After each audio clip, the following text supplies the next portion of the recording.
We have an element of material which is subjected to the given state of stress. In part A, our goal is to find the principal normal stresses and the principal shear stresses. To find these stresses, we will use the equation sigma cube minus I1 times sigma square plus I2 times sigma minus I3 is equal to 0. We know that I1 is equal to sigma x plus sigma y plus sigma z. I2 is equal to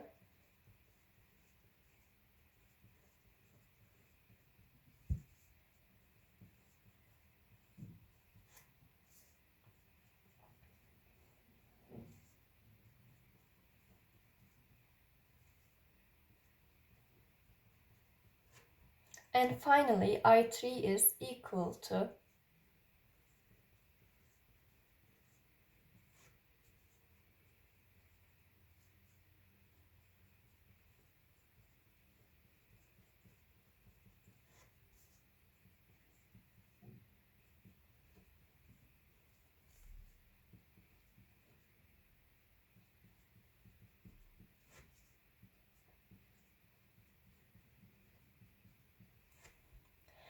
and when we substitute the values and compute, we will obtain I1 as 85 plus 0 plus 0, which is 85. I2 as 0 plus 0 plus 0 minus 50 square minus 0 minus 50 square again, and it will be minus 5000. And finally I3 will be also 0. So the equation we will solve will be sigma cube minus 85 sigma square minus 5000 sigma is equal to 0. So for the part A, we can say that as the solutions of this equation, we will obtain sigma 1 is equal to 125 MPa, sigma 2 will be 0, and sigma 3 will be minus 40 MPa. These three principal normal stresses are the roots for the equation. So since we know the normal stresses, we can now calculate the principal shear stresses. Tau 1 will be equal to sigma 2 minus sigma 3 over 2, which is 20 MPa. Tau 2 will be equal to sigma 1 minus sigma 3 over 2, and it is equal to 82.5 MPa. And finally, tau 3 will be equal to sigma 1 minus sigma 2 over 2, and it is 62.5 MPa. So from these results, we can find the answer for the part B.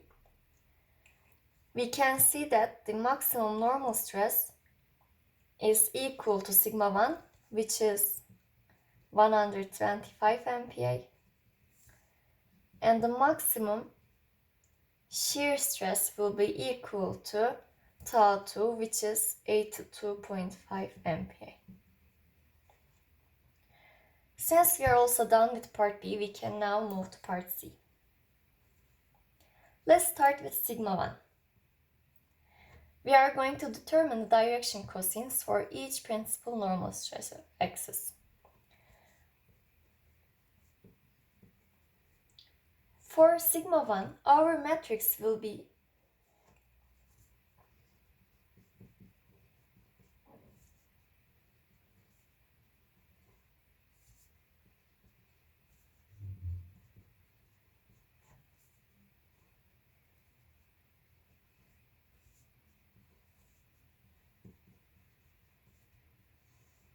and we will multiply this matrix with another matrix, which is L1, M1, N1.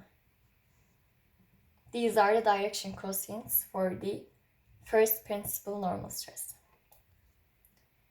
and the result will be equal to 0. So when we solve the system of equations,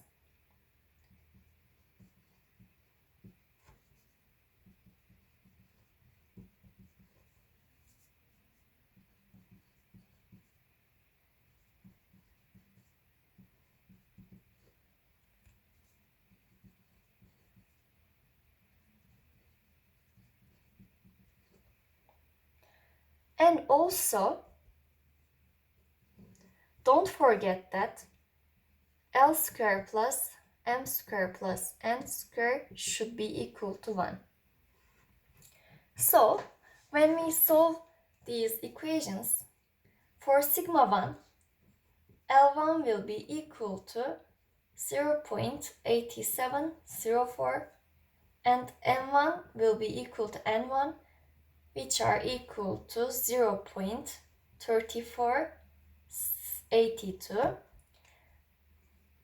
We will do the same procedure for sigma 2 and sigma 3, and at the end we will find L2 as 0 and M2 is equal to 0.7071 and N2 is minus 0.7071. And finally, for sigma 3, L3 will be equal to minus 0.4924, M3 will be equal to 0.6154, and it will be equal to N3.